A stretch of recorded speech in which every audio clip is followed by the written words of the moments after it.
Love seeing all these people in one place. This is awesome. Does anybody understand what RPAC is? Do we have a clue? I know we have a couple people that know for sure, but majority of us probably don't. How many years has we been collecting RPAC funds? Does anybody know? 50. Yeah, you know. Not Scott, by the way. He should know. Actually, this is our 50th year that the National Association of Realtors, the California Association of Realtors, and the Bakersfield Association of Realtors has been collecting, Political Action Committee has been collecting funds to support candidates locally, statewide, and nationally. Now, does anybody understand what these funds are for? Does anybody understand how these affect you? Should. Very few. No, it's Okay, so let me give you guys an idea. In 2007, when we had the mortgage crisis, do you realize they were getting ready to get rid of Fannie Mae and Freddie Mac and no longer have FHA financing? And if you can think about that just for a minute, how would that impact your business? Do you know 62% of your buyers are FHA? That means they only come up with 3.5% down. What if all your buyers had to come up with 20% down? How much business do you think you'd lose? And then my other favorite one. How do you want to be an employee? They want to get rid of our independent contractors. They don't want us to be independent contractors. They want us to be employees. So now you're going to have to take a card, a time card, clock in and clock out. I don't know about you, but I don't want that business. what would our hourly wage be? Minimum wage. Bill, yours would be minimum wage. But think about that. Losing that ability to be an independent contractor. That would have a huge effect on our industry. And this affects everybody. How many people do we have in here that are home inspectors, pest inspectors, and appraisers? Raise your hands. It affects you too. Lenders, raise your hands, because it affects you too. Buyers are having a hard time just coming up with 20%, or 3.5%. Because what are they doing? They're saying, I'll buy this house for FHA with 3%, but I also need 6% closing costs. And now you're going to ask them to come up with 20% down. It's not going to happen. And these are fights that we're fighting every day. The Political Action Committee needs your funds. We need your support. Now the question is how much does it cost you? If you pay the true cost of doing business, it's $148. It's 41 cents a day. If you go on CAR and NAR, you can sign up. It's $16.44 a month for 9 months, and you pay the entire amount. But what's really important that I need to let you guys know, California, we're in trouble. We really are in trouble when it comes to Political Action Committee, raising funds.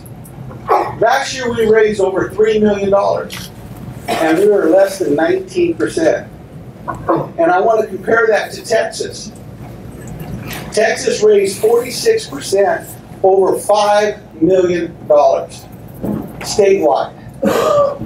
And we want to make some changes, especially now that it's our 50th year anniversary. We want to get our local board up.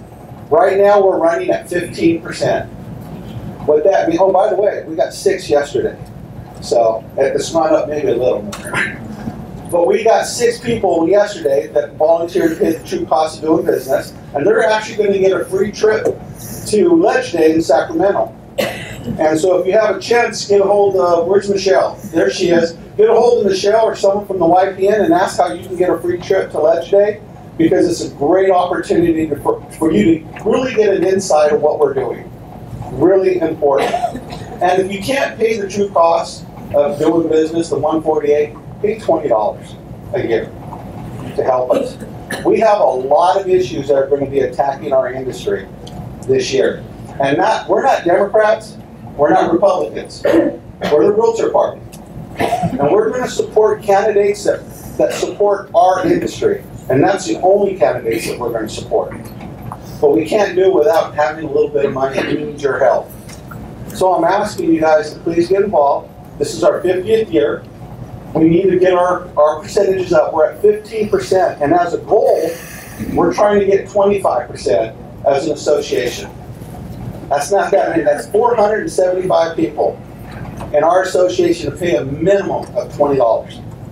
We have over 2,200 members. So it's really important that we get this done. And I also want to make one more thing, and this is a fun thing. And by the way, I want to join a cornhole tournament, but instead of bowling. But one more thing. Seriously, we have something historic that's happening right now at the California Association of Realtors. Do you know who the 2020 president-elect is? Jeannie Ratz. Jeannie Ratz. Jeannie Ratzick.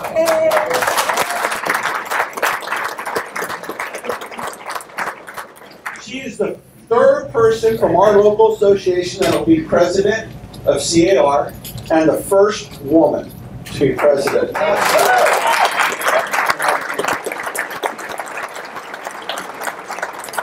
And I'm asking you guys, let's get to 25% because they'll know at CAR whether we got to 25% or not. We need to dig deep and we need to make that happen for her. This is truly an historic event and we need to help support that. Not only that, but we want to protect our industry too. Thank you guys very much. All right, so the man of the hour, Mr. Gary Crabtree. Gary Crabtree is the owner of Affiliated Appraisers of Bakersfield, California, an independent real estate appraisal company. A Bakersfield native, he is in his 57th year of real estate valuation in Kern County, California. His area of expertise is in residential and residential income valuations, litigation, relocation, forensic review valuations, eminent domain, and single-family market condition studies.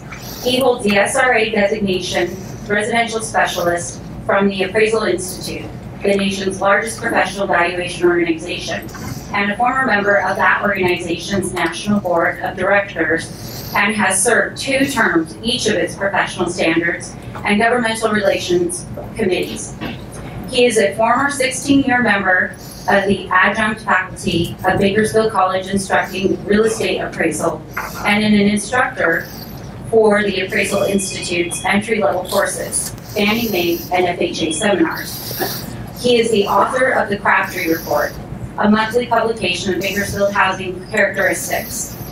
Since 2005, he has been actively engaging and working with authorities in the detection and research of fraudulent single-family real estate transactions and testified before the Financial Crisis Inquiry Commission on the causes of financial and economic crisis in the United States.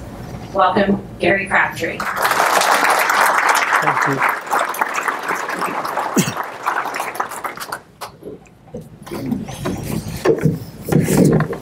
Good morning. Good morning.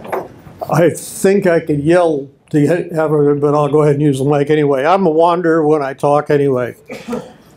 Welcome to the MLS Forum. And then when I think back about MLS, and when I first entered the business in 1962, found out I think there's only one, maybe there's more than one older than I, Jack. It's okay. Jack's 85, I'm 80. So, but we've come a long way in MLS. I can remember when we first, and I went to work for a local savings and loan association to become an appraiser. Back in those days, our MLS cards were produced on a 3x5 card. 3 sheets to a card, mimeographed, right? And they were handed out every Friday at the board, along with a green sheet. And the green sheet, of course, had all of the sales for the week and all of the price changes for the week. And so we would all meet at 8 o'clock on Friday morning at the board on 18th Street, and we'd pick up our MLS. And then we would have to manually file them in a 3x5 card box. So you can see how long we've come and how far we've come. And then I served on the MLS committee in 1970 when we broke out the Great Book. And we had an MLS book then. During that time, we had to decide what information should go in those MLSs. So one weekend, Russ Patrone and I sat down and we wrote every camera card for the book. And then the book was broken out, and then that ran until now we're in a computer age where you can get everything that you need at a moment's notice. But trying to go out and comp properties, you either had a file box of cards or you had the book. So it's we've come a long way. The Crabtree report was actually born in 2004, and the reason was that at that point in time, there were 7 brokerages that parted ways with the Bakersfield or the Golden Empire MLS. They formed their own MLS system, and therefore, in order to have all of the data, as an appraiser should have, we had to belong to both. One system had 35% market share, the other system had 65% market share. And so one was operated through Finis and the other was operated through Rapatoni. Neither one talked to each other very well. So my job at the end of the month was to download all the transactions from the BLS and the GEMLS, put them into a spreadsheet and exercise them because the output information was different, and put them into one single database. So I was the only one that had that database available to me.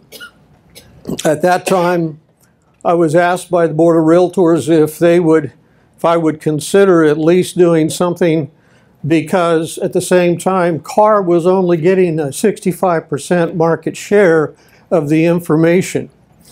And so from that moment on, CAR used all my data up until about 2 or 3 years ago, in which they now have access because we're all back under one happy family now.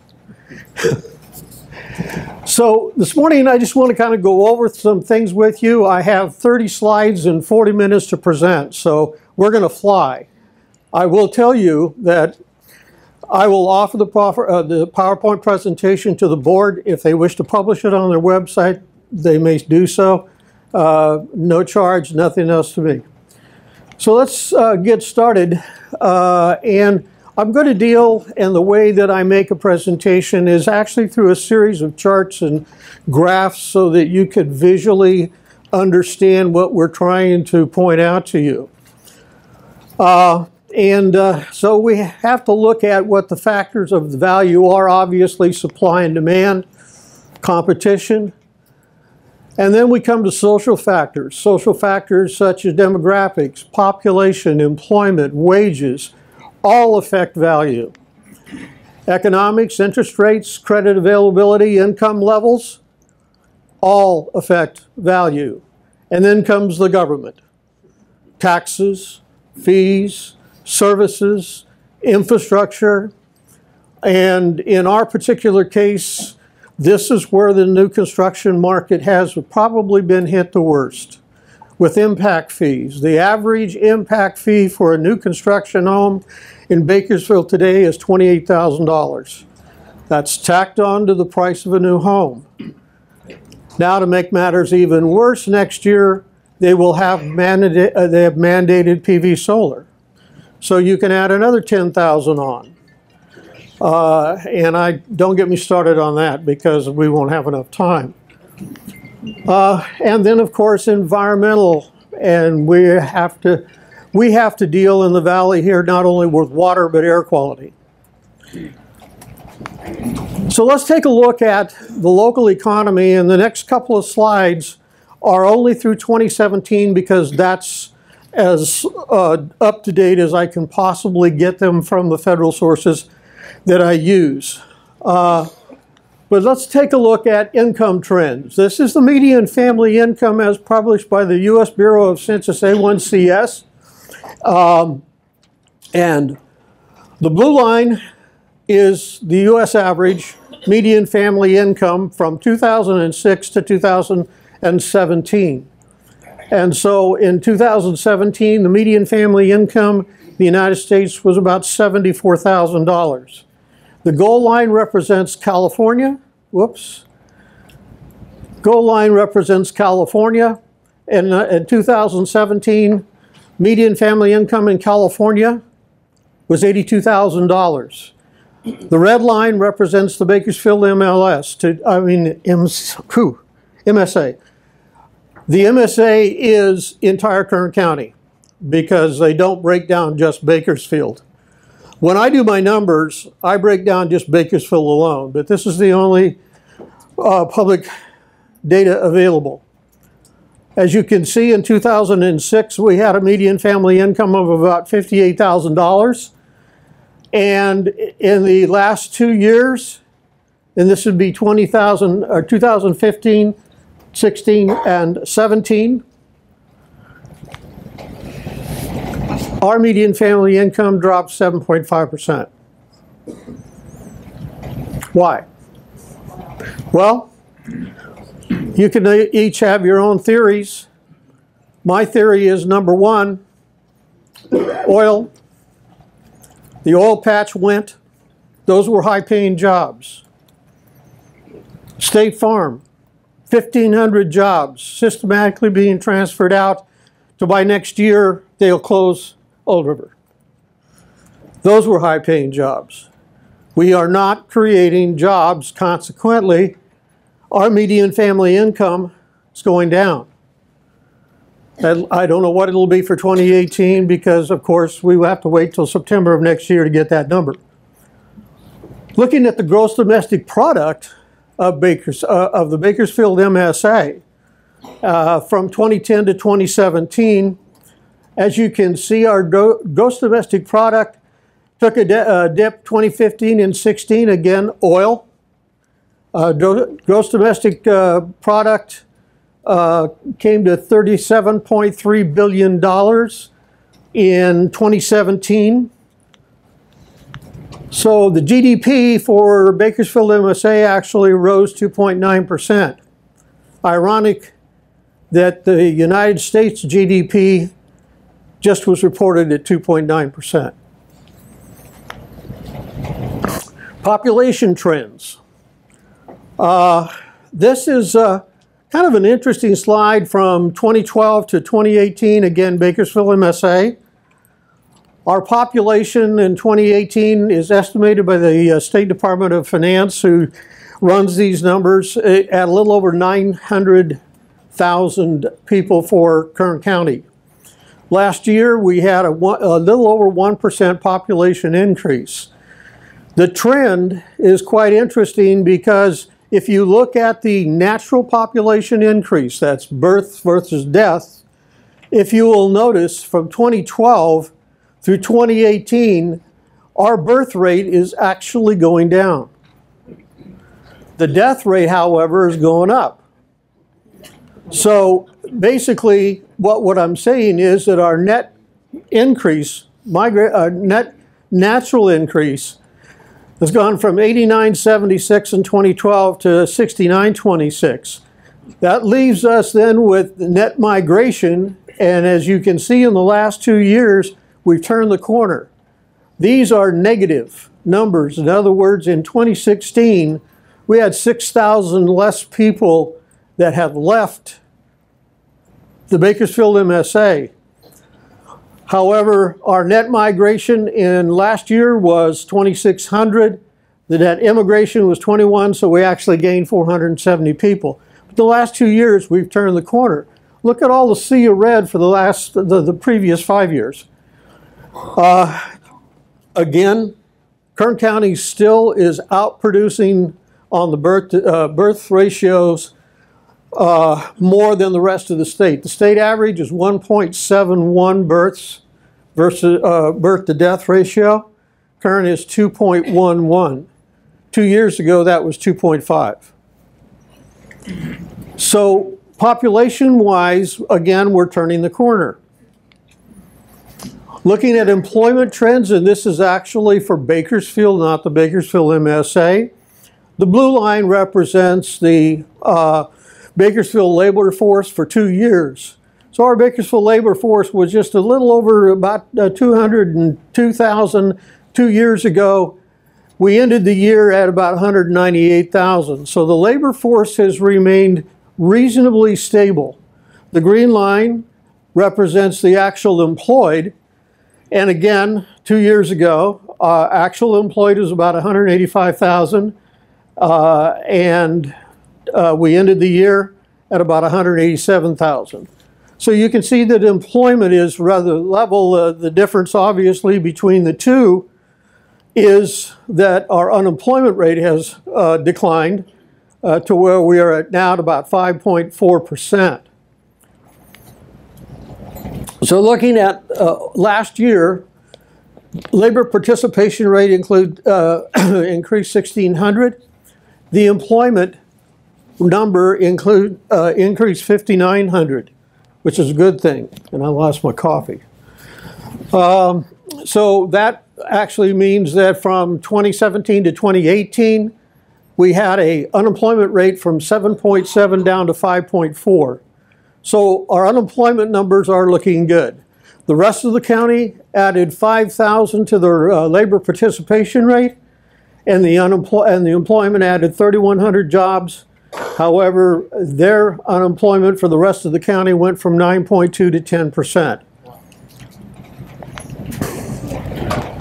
Looking at that and comparing it to California, California went from 4.42 in 17 to 4.1 in 18. United States went from 3.9 to 3.7 over the last year. So you can still see that we are much above, or quite a bit above the rest of the state as far as employment is concerned. And again, it's the Central Valley of California and the type of jobs that we have. I don't have time to go over all of the employment trends, but this is what it looks like broken down in sector. Farming, year-to-year change over here. Farming was up. Petroleum actually gained 100 jobs. Last year, construction, retail, trade was down. Professional services was up. Education and health was up. And leisure and hospitality, again, was up. And government, obviously, is always up. So we added about 6,700 jobs last year in the MSA. So our growth rate, job growth rate for last year was 2.1%. Pretty anemic, but not bad. We're not going the other direction. Looking at sales tax revenues, this is a kind of a measure of what is happening in our community. I use the City of Bakersfield sales tax revenues as a measure of what's happening and who's spending and how much they're spending. From 2012 to 2018, with the fourth quarter forecasted, since the numbers haven't come in, won't be in for a month. But we have increased quite a bit in the last 3 years. Now, how can we have a declining median family income? We have more jobs, but yet our tax revenues or spending is going up.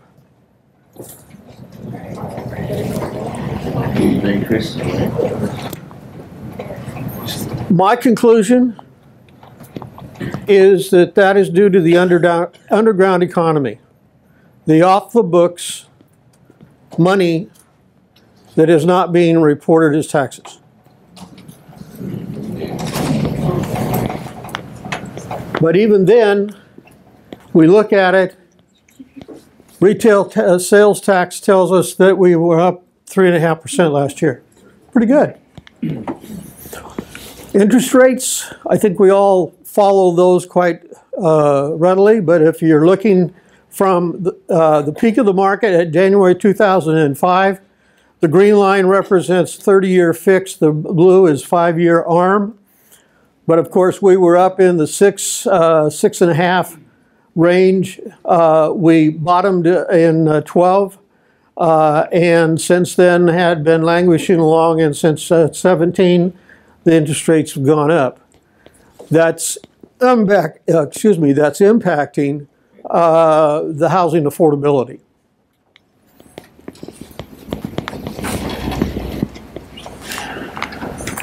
So let's look at market trends for Bakersfield. This is kind of a long-term historical trend graph to show you where we've been from 2001, when I actually started tracking in '93, but went back to 2001, and these are annual numbers. The red line represents the median sales price over the year, and as you can see, we hit the top in 2006, the big bubble. At that time, the highest median price was attained in June of 2006 at $299,900, almost $300,000. Then, of course, the bubble crashed. We hit the bottom in 2009, April of 2009, when the median price was $115,000. We went from $300,000 to $115,000. The blue line represents the actual sales volume, what you realtors sold. And in this particular case, you were at about 4,500 units. You hit 7,000 at the top. And then when the price was so high and totally unaffordable, your sales volume for 2007 dropped to 3,300 units. It then started its recovery because the prices were low. Volume shot up to a record high 7,800 units that month, or that year. The recession continued to the bottom of 2009. We languished for 3 years, and then in 2012 started our recovery. 2013 was the watershed year.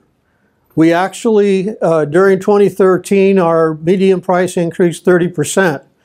I know I spoke to the, the Institute of Real Estate Management, and I told them we were going to go up 30%. They laughed at me and never invited me back again.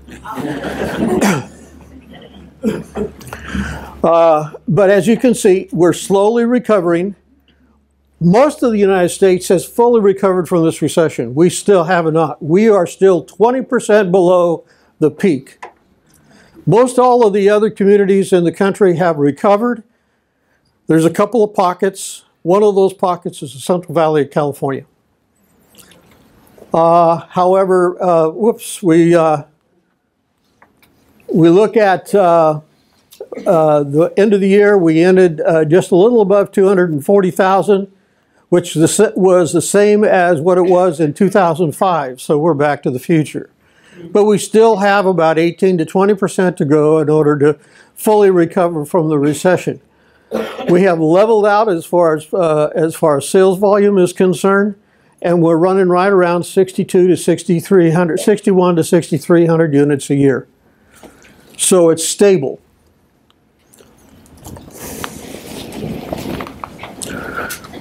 Looking at annual comparisons, and again, there's too much information on this chart for me to go through and digest, but just looking at the highlights, and this is an annual comparison between 2018, 17, 16, comparing the years. Number of active listings are at an all-time low, almost all-time low. I should not say all-time low. The actual all-time low active listings in the Bakersfield market was in April of 2005. Total active listings on the market in April of 2005 was 339. Wow. You think if people were fighting over houses? So even though 1,120, that's our average. So if we have an average of 1,120 listings on the market, that only represents 0.8% of the single-family homes in Bakersfield. So you can see that there is a shortage. Why? Well, there could be several answers. One I read the other day does seem to make some sense, and that is the older homeowners are hanging onto their homes. They don't want to sell. They can't afford to go up in price. And as appraisers, David, you know, we have to report not only the sales price, but we also have to report the previous sales price of the comp or the subject property that we use in the appraisal report. The trend I have been noticing is that I am starting to see properties with previous sale dates of 2008, 2007, 2009. Had one the other day, previous sale was in 1998. The older people are hanging on to their homes. The millennial buyers are still not sold on the American dream yet. So that is why I think we have the shortage. Problem is, it's not really doing too much good. As you can see, our existing home sales are hanging right in there, 62 to 6,300 units. The new home median price last year increased 4.7%. The existing median price of a home increased 4.7%. They paralleled one another, which I think is quite interesting. My forecast for last year from last January was that the market is going to increase somewhere between 3.5% and 5%. So we hit 4.7, so it fell within my forecast. I'm proud of that. The existing median sales price, again, increased 4.9. Price per square foot, 4.1. List to sales price ratio is pretty strong at 98.4. How many of you can remember back in the old days when the list to sales price ratio used to be 96%? Yep. You could just count on it. I mean, just count on a 4% list to sales price ratio. We've been hanging in there at 98%, 99% now for some time. So that just shows you that the market does have strength. Our unsold inventory is 2.1 months. That's very good compared to Car. Car right now, their unsold inventory in the state is 4.9 months. Median days on market, again, is about 2 months. REO sales are in last year are down again 20%. The saturation rate is 2.9%. That means that only 2.9% of the sales in our market last year were REO. Let's put that into perspective. In 2009, the REO saturation rate was 81%. 8 out of every 10 homes sold were REO. So those who became REO experts, like Debbie Banducci and some of those people, Lori McCarty, they really kind of cashed in. The point simply is that if you look at last year, we're all in the fours. We're in the 4.1, 4.6, 4.7. That's a pretty strong market compared to the previous year when we were in about 3.5%. So we are making recovery. Looking at the 3-year comparisons, and the only reason for this chart is to show you kind of the cyclical portion of the market. If we look back 2016, we started at 215, we ended at 220. Notice it peaks during the prime marketing season and then goes back down.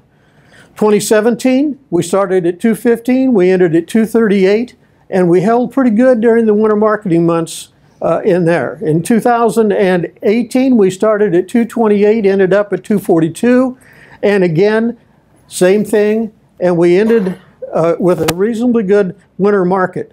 So far this year, we started at 245. This month, as of 10 o'clock last night, median price was 241. So it went down. No big thing, because if you notice that some of these other years, it'll do the same thing. Just to show you a market trends, and the blue line is the average sales price. The green is median.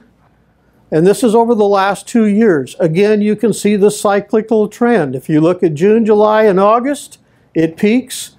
During the winter months, off-peak season goes down, rises back up, goes back down. The good news, if you look at the linear regression lines, they are a nice, steady increase. So we're not setting the world on fire, but we have got a good, stable, steady, increasing market. Looking at the market trends in appreciation on a month-to-month basis on a running average, you can see in 2017, as we went up, and in February of 18, we were at about 5%. Then in 2018, you can see that it went on up. We were as high as 5.8, 5.9% during the peak. We're dropped back down to 4.4. So again, that shows me that on an average, running average basis, we're starting to see a little bit of weakening in the market. Market trends and the market share. Again, they're broken down by 100 all the way up to $1 million. But you can see where our market lies. There's the barrier.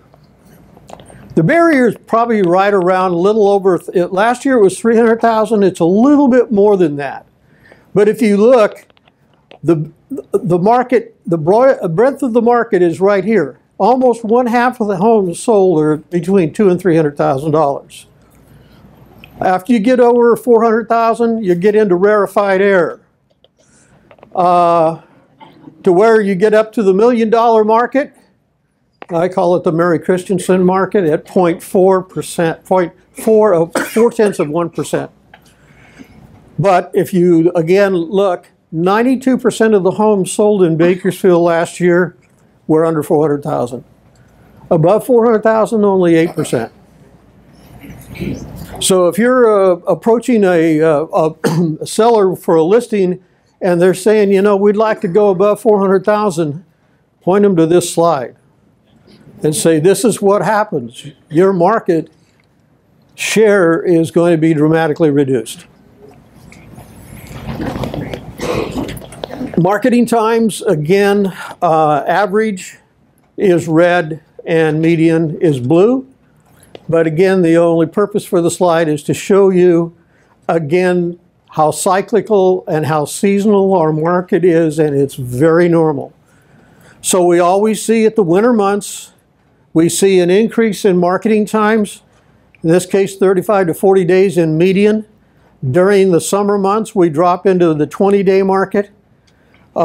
This last year wasn't too bad. We went up to about 30 days, and then this year, which is interesting, we dropped again back down to 20 days. But since this winter market, you can see a rather dramatic increase in marketing times. So we're not getting, it's taking a little more longer and it's a little more difficult. Foreclosures, just to give you an idea of what the foreclosure market looks like from 2002 to 2018, you can look here, and in 2006, that's the peak of the bubble. We had a total of 409 foreclosures in the entire county. 2005 was actually our all-time low at 280. We hit our high in 2008, 8,564 closures in 2008. I know I was teaching a class in Las Vegas about this time, or in 2009, I guess it was, and I was lamenting to the class, and I said, you know, I says, our community really got hard hit by the bubble and the foreclosure market. We had 8,500 foreclosures. And there was a laugh that came out of the crowd collectively. And I said, what did I say so funny? He said, you had 8,500, Las Vegas had 68,000. That's what they were, 30-day foreclosure. Last year, 870 foreclosures in the entire state. I mean, the entire MSA. Looking at our foreclosures in 2016 in Bakersfield, this is only Bakersfield now. And by the way, I define Bakersfield as a metropolitan area of zip codes 93301 through 93301 through 93314. So 2016, 463 foreclosures, 17, 372, an all-time low. 2018, 458, we're up about 23%, and in the amount of about $80 million in foreclosures last year. Of those foreclosures, 32 of them were reacquired by lenders, 68 went to investors. Those investors picked those up at the City Hall steps, refurbished, rehabbed, fixed them, resold them for profit. Nothing wrong with that. Actually, it improves our community. My research tells me that a typical investor will spend about 70% of the eventual repaired value for a home. He'll put 10% in repairs. He will have about he'll incur 6% in holding and closing costs. He'll have 1.2% in concessions, and his entrepreneurial profit will be about 15%. So 15% over 2 months is not a bad deal. It's a pretty good deal, but if you think you're into property flipping, think again. You better know what you're doing.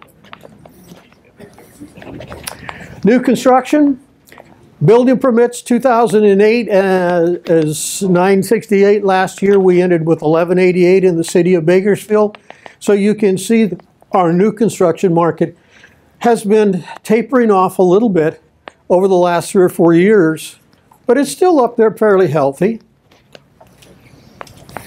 Looking at the new construction sales, again, median price is represented by the red line. In 2005, 2006, we hit a high. The median price of a new construction home was $339,000. Then, of course, the bottom dropped out, and we bottomed out at $206,000. We since have climbed back up. Last year, we finished the year at $314,000 for median price new construction. The blue line represents sales volume. So you can see that as prices were up, sales volume also went down. We came back up, but since 2013, new construction sales volume has leveled out. Tells me that the contractors in town are acting responsibly and not overbuilding. Bakersfield, 2018 permits were 1188, sold, closed, 922 for a 1.3 month unsold inventory. So again, the builders are acting responsibly. They're not overbuilding. They don't want to take the chance of spec homes. So consequently, they're not damaging our market. They're actually helping our market. So let's wrap it up with the economy. 2017, 2018, the median family income declined 4.3%. Again, that's 2017. The state increased 3.8% during that same period of time. So the Bakersfield family median income in 2017 is 35% below the rest of the state. That's why we're at a $300,000 barrier for price. MSA GDP increased 2.9% in 2017 to $37 billion. That's pretty good, and especially considering the fact that we've shut down, for the most part, petroleum. And if you didn't know this, during the market crash, petroleum saved our bacon. We're the only county in California, and think about this. This is how important oil is to Kern County. Looking at the assessed value rolls, again, the oil assessment rolls comprises about 16 to 17% of the total assessed value is oil and petroleum. At one time, that was 32%. 1/3 of our total assessed value was in oil. We had, when the market crashed and the assessor had to exercise Prop 8 and lower the assessed value of single-family dwellings, we were at $100 a barrel, and so the consequent was that we lost in single-family assessed value $28 billion. But at $100 a barrel for assessed value of oil reserve, we increased $29 billion. So our income revenues for the county taxes remained the same.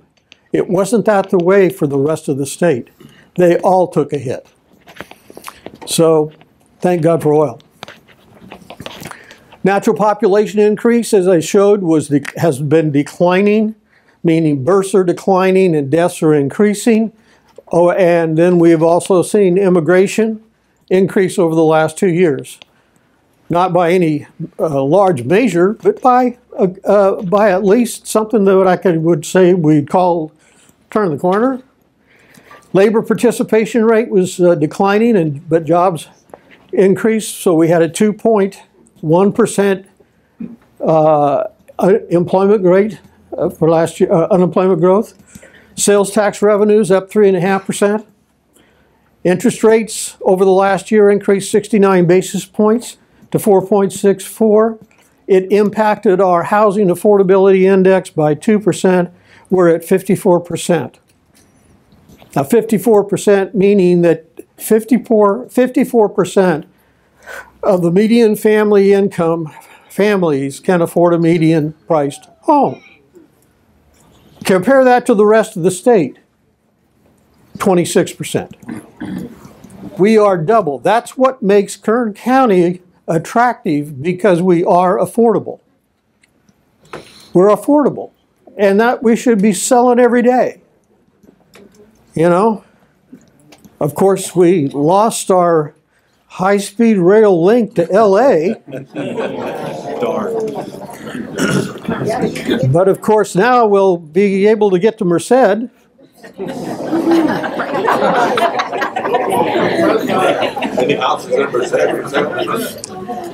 Well, I think it might be a good thing, because we can just use the Bakersfield Merced link, and we can put all of our farm laborers on that. We'll call it the Cesar Chavez Express.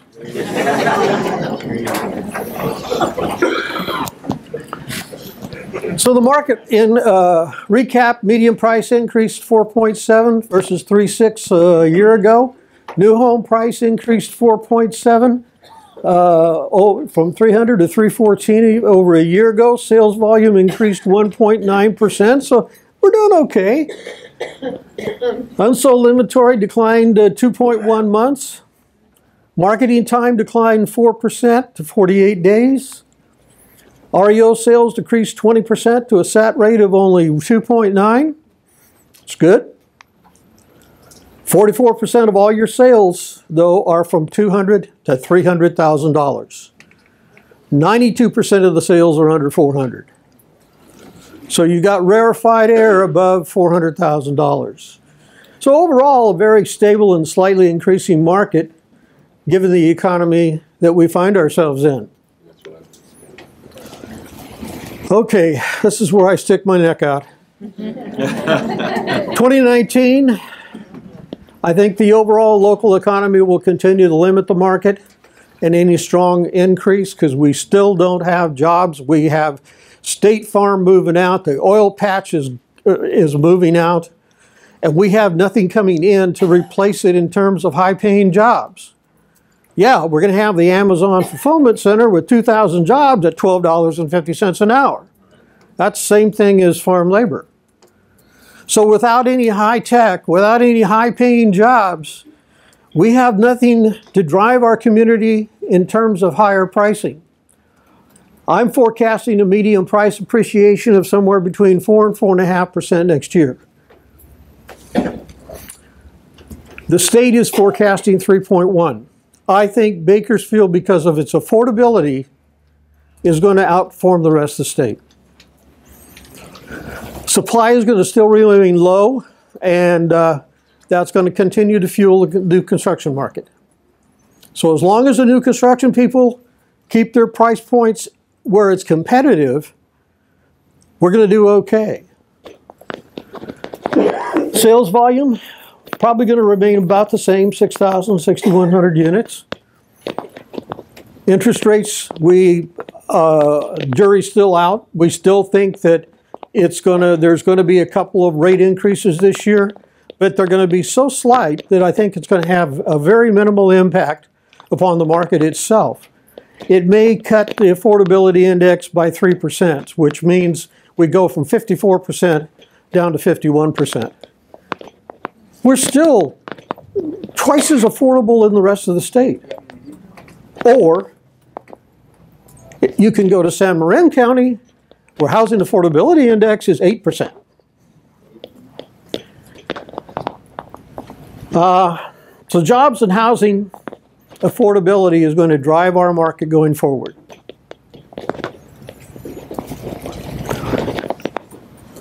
I'm a little bit questionable about whether or not this trend can maintain itself. We might see a possible slowing trend developing in the late part of 2019. We're already getting reports that new construction is starting to cut themselves back.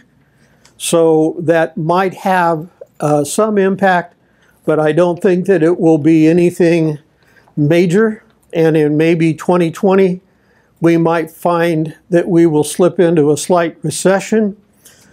I look for that recession probably to be very minor. It will probably affect the rest of the state more than it will be Kern County.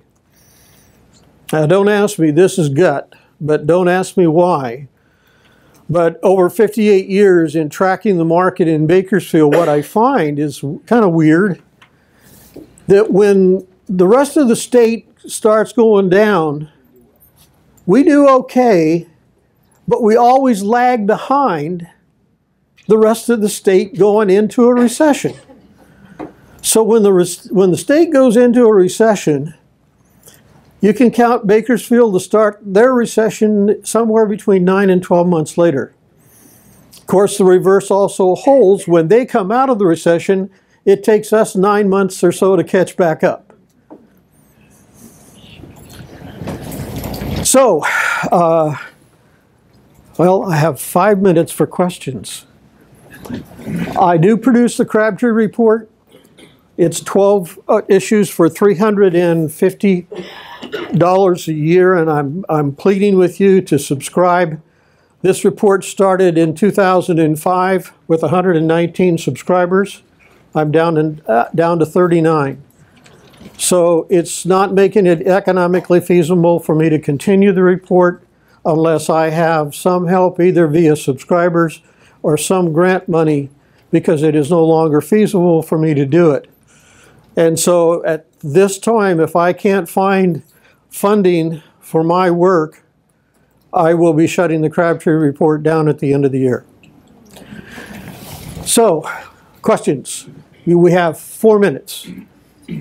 Dutch? When you do your, first of all, the zip codes, what do you use? Your 933-1012 what? 93314.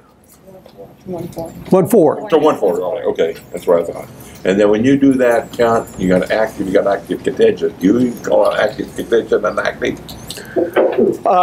Yeah, I call that, the only way we can do it using MLS, because you guys created the categories, I didn't. Right.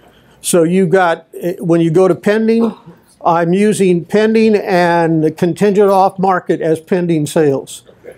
If I'm active listings, I am using active plus contingent on market because you're still accepting offers. Yeah, Athena? Gary, look in your crystal ball, and when do you see the rarefied air coming back? Is it 4 years? Is it never? You're talking about another bubble? Well, anything that's when is it going to reach back to the 2005? Oh, to the at 400,000 to $1 million. when I first ran that number, and I've been trying to track it and everything, and this was about 10 years ago. Based on the information that I had available and been tracking it ever since, I'm looking for possible full recovery by 2023. I was asking for a friend. Not another bubble, please. Judge. Don't you think one of the reasons that these elderly gentlemen people are not moving up is because they ain't nothing to buy? Well, there's nothing to buy at a higher, at a lower price range. They don't have anything to downsize to. There's no inventory. So there's no inventory, yes. Yeah, And so they're, they're pretty much stuck. And believe me, some of the older people, including myself, they're flat scared. They don't know what the future holds. there's a lot of apathy out there. Yes, very much so. Anything else? Thank you for allowing me to be part of your meeting today.